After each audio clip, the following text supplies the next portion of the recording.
Informasi lain, saudara, sebuah video merekam transaksi pengumpulan sejumlah uang suap yang akan diserahkan kepada Bupati Pati nonaktif Sudewo.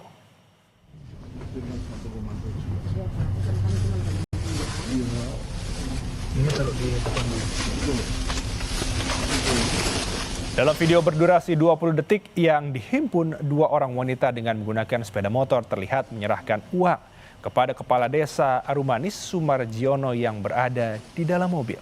Di dalam mobil ada 3 orang termasuk Sumarjiono. Total ada 3 buah karung yang diserahkan. Uang dalam karung ini akan diserahkan kepada Bupati Pati nonaktif Sudewo untuk suap jual beli jabatan perangkat desa.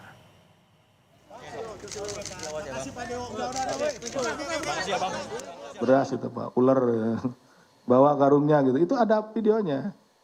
Bawa karung gini, ini Pak dari si Anu gitu, berapa gitu. Gitu. Karena mungkin mau dibawa gini kan ini susah gitu ya. Membawa puluhan tumpeng di alun-alun Pati, warga Pati, Jawa Tengah, Jumat sore menggelar tasyakuran rakyat di alun-alun Simpang 5 Pati. Mereka bersyukur atas ditetapkannya Bupati Sudewo sebagai tersangka oleh KPK.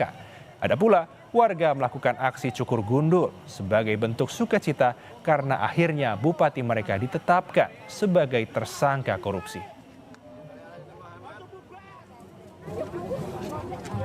Harapannya ke depan Pati lebih baik dikelola oleh pemerintahan yang benar, yang tidak ngawur, yang peduli terhadap rakyat dan tidak sombong.